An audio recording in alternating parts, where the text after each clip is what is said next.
Bom dia, boa tarde, boa noite, dependendo aí da hora que você esteja nos ouvindo. Nós estamos de volta com mais um episódio de podcast. O ouvidor pergunta e o especialista responde. Nós estamos tratando do tema dessa nova temporada, que é a comunicação. E mais uma vez a nossa convidada aqui é a professora Luciana Bertacchini, que além de fonoaudióloga, é mestre em Direito, mestre em ética da comunicação. É isso, professora É Luciana? bioética, é bioética. Bioética, pronto.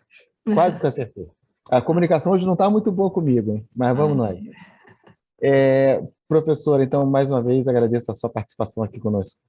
eu é que agradeço, doutor Xavier. Está sendo uma experiência muito gratificante, é uma oportunidade de aprendizado também, conversando com o senhor aqui e estendo meu sincero agradecimento ao Tribunal Regional do Trabalho da Primeira Região do Rio de Janeiro como um todo. Muito obrigada. Obrigado. Professora Luciana, a gente tem falado sobre comunicação, comunicação verbal, comunicação não verbal, e esses tempos modernos, né, de pandemia ou pós-pandemia, não sei se a pandemia acabou, se a pandemia continua, mas enfim, todos nós tivemos que desenvolver algumas outras habilidades. Primeiro, por conta do trabalho remoto, né, que de uma hora para outra nós acabamos tendo que ir para casa para poder trabalhar em casa, e a senhora deve lembrar bem daquele jargão, né, que ficou bem famoso, fique em casa, né, numa referência de que você não deveria ficar circulando é, pela rua, principalmente, ou em outros locais que não fosse a sua própria residência. Mas, enfim, nós todos tivemos que desenvolver algumas habilidades, e uma dessas habilidades foi ter que trabalhar com o vídeo ou com as plataformas de reuniões virtuais. Quando a gente fala no Poder Judiciário, né, nós, principalmente para o Judiciário Trabalhista, desenvolveu o trabalho através da plataforma, primeiro da Cisco Webex e agora com a plataforma Zoom, para poder fazer essas audiências virtuais, né? E a gente sabe também que, primeiro pela novidade e depois pela questão de você aprender a fazer de uma maneira diferente aquilo que você já fazia antes. Ou seja, isso nos levou a novos desafios. Porém, professora Luciana, uma coisa que eu queria que você abordasse: o uso dessas plataformas de reunião virtual, ela acaba trazendo um outro tipo de preocupação, que é a fadiga pela exposição a ou uma reunião, uma plataforma multitelas. Ou seja, que num determinado quadro de visão você consegue visualizar mais de uma pessoa, e às vezes as pessoas estão se comunicando ou fazendo gestos, e você precisa focar em tudo que acontece ao mesmo tempo. Enfim, isso aí gera cansaço, gera estresse, adoecimento. E como é que a gente fica, então, professor Luciana, tendo que se comunicar com essa nova realidade? Quantos desafios, né? É, a pandemia ela trouxe uma série de possibilidades aí de reflexão em vários campos do relacionamento aí do cidadão com a saúde, com a política, com a filosofia, que a gente estava conversando agora há pouco aqui numa situação. Mas se a gente for pensar no campo da sociabilização, e as frases que foram muito emblemáticas na época, que era fique em casa, as pessoas associaram muito isso ao isolamento social, o que não necessariamente é a mesma coisa. Você ficar isolado fisicamente não é estar isolado socialmente. Então, a prática, né, da comunicação não aconteceu, né, ela foi interrompida no seu fluxo aí no dia a dia presencial, é fato.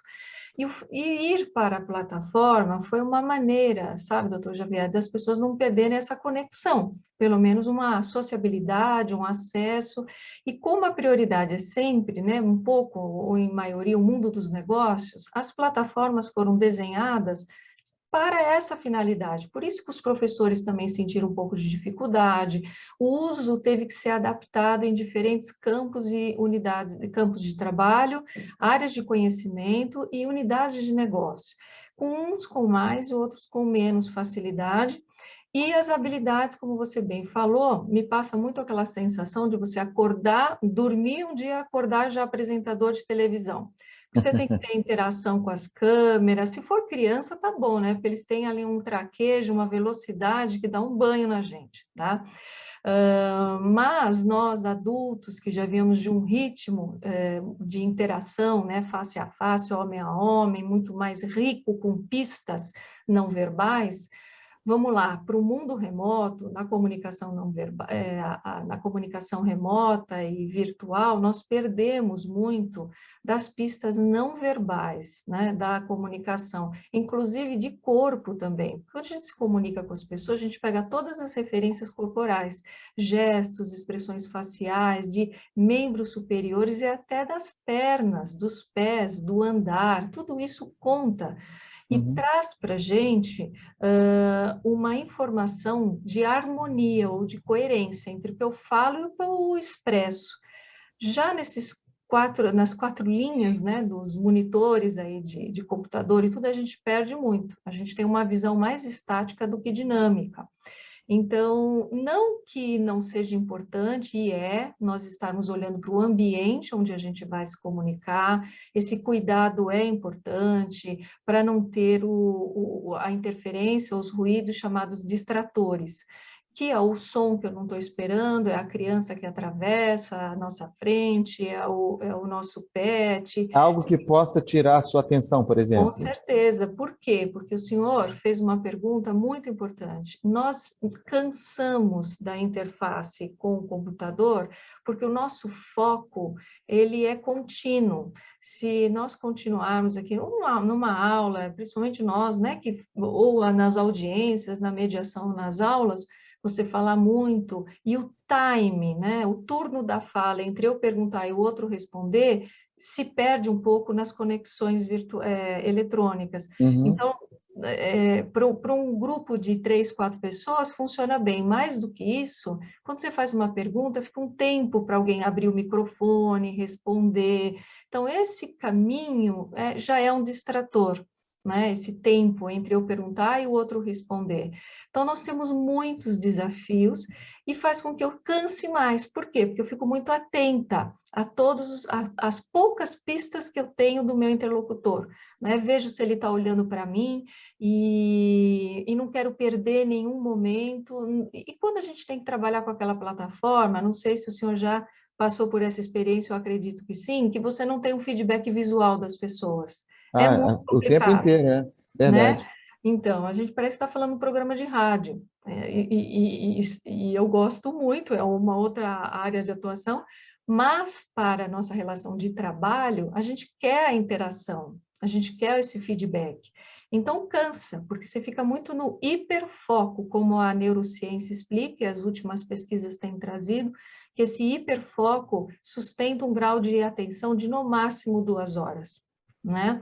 E depois você começa a flutuar e está muito sensível aos distratores, que são os ruídos e aos gestos que estão fora de uma coerência.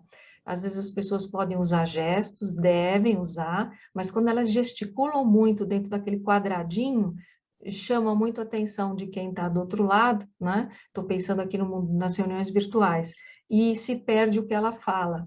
Então, são dicas e cuidados que merecem ser conhecidos para melhorar a qualidade da nossa interação via plataforma eletrônica. E nessa questão da interação, professora Luciana, tem uma coisa que é muito comum em reunião com várias pessoas, né? Também é presencialmente ou fisicamente, mas quando você transporta para o mundo virtual, ou das audiências, ou das reuniões virtuais, tem uma questão que assim, é mais de uma pessoa falando ao mesmo tempo, num ambiente físico, você tem uma percepção de espaço, né, de local onde cada um está falando. Agora, numa reunião virtual, às vezes, para você achar quem está falando ao mesmo tempo, leva algum tempo, né? Então, assim, até a dinâmica da própria reunião fica comprometida por esse tipo de linguagem. Fica comprometida, exatamente. Em função daquele tempo que inevitavelmente a gente tem que aguardar, abrir um microfone, falar. Existe um descuido por conta da nossa falta de prática, principalmente no começo, as pessoas deixavam os microfones abertos. Isso, resumindo, doutor Xavier, são todos os fatores que se transformam em ruídos. E o ruído gera interferência. Interferência, na sua maioria, negativa. Então, a gente tem que ter esse olhar, esse controle, esse cuidado. Quando a gente está conversando numa festa, e aí, por que a gente dá conta disso, né? Eu consigo ter um diálogo, mas eu estou a 2 metros de duas pessoas tendo outro diálogo, pela orientação visoespacial que a gente tem, auditiva, eu consigo controlar esses referenciais. Na tela, não, a gente não tem essa orientação visoespacial. Então, tudo atrapalha, como se nós tivéssemos a flor da pele na comunicação, nesse campo remoto. Tudo interfere, tudo quero dizer, né? Esses exemplos que nós estamos dando. Então, o máximo de cuidado é importante. E sempre olhar nos olhos. Às vezes a gente se distrai um pouquinho, fica olhando para os quadradinhos, né, das pessoas na tela, tudo bem, é natural, mas quando você for a palavra da vez, quando você for falar, olhe sempre na câmera, porque essa conexão olho no olho é o que engaja o seu interlocutor. Senão você pode até passar a impressão de que não tem muito interesse pela pessoa, que a mensagem tem que ser dita, mas com falta de comprometimento, compromisso, melhor dizendo. Então, o olho no olho, a gente, pelo menos isso dá para garantir na comunicação virtual, ou tem que estar atento para não deixar de acontecer. A gente faz um esforço danado, que eu quero olhar para o quadradinho, mas eu lembro que eu tenho que olhar para a câmera, e volto. Mas foi o que você falou e já vem falando aqui algumas vezes, que é o gestual do corpo humano, né? O corpo humano também está se expressando, está se comunicando. Sim, O Corpo Fala, né, que é um dos livros mais famosos que existe para quem trabalha na área da comunicação, na área médica, e o nome do livro é exatamente O Corpo Fala. Fala. Fala, né, diante de todo esse conjunto de sinais que a gente emite, e não é só corporal, hein? A voz é uma extensão forte da nossa personalidade, as ênfases, o tempo de fala, né, que são esses turnos, a fluência é importante. Então, a maneira como eu uso a fala é determinante para o quanto o interlocutor vai olhar para mim, prestar atenção e se convencer, ou não. Muito bem. Bom, professora Luciana, o papo é sempre muito agradável, mas o tempo realmente nos espreme aqui, no bom sentido ou no mau sentido, não sei também, mas a gente sempre fica com o nosso tempo aqui contado para podermos fazer os nossos podcasts. Mas como o assunto sempre é muito bom, professora Luciana, eu já quero deixar aqui o convite para a senhora participar de novo aqui de um futuro episódio. E eu já queria, professora, se a senhora me permite, deixar um desafio. Vamos lá. Eu quero deixar uma pergunta no ar e para você responder. Na verdade, é quase uma provocação, mas o poeta Fernando Pessoa, famoso escritor português, dizia que navegar é preciso. Em tempos modernos, em tempos eletrônicos e virtuais, comunicar é preciso, professora? Mas a senhora me responde no próximo. Tá bom, eu vou fazer uma força aqui, né? Para guardar essa resposta de tão importante que foi a pergunta, merece um outro espaço mesmo para a gente debater. E super inspirado em Fernando Pessoa, merece um outro encontro, né, doutor Xavier? Com certeza. E a gente tendo a chance, a gente vai falar também da comunicação desses nossos grandes artistas aí que nós conhecemos. Pessoas inspiradoras. Inspiradoras, é verdade. Muito bem. Obrigada. Obrigada pelo convite. Conte comigo. Agradeço muito pelo acolhimento de todos vocês. Pois não. Então, senhores, terminamos aqui mais um episódio de O Ouvidor Pergunta, o Especialista Responde, com a nossa queridíssima professora Luciana Bertacchini. Nos vemos no próximo episódio, como eu sempre. Quer nos ouvir? Quer saber o que aconteceu nas temporadas passadas? Vai lá no Spotify, no Google Cast, no Apple Cast, no canal do YouTube da Escola Judicial. Estamos em todas essas plataformas. Um grande abraço e até o próximo episódio.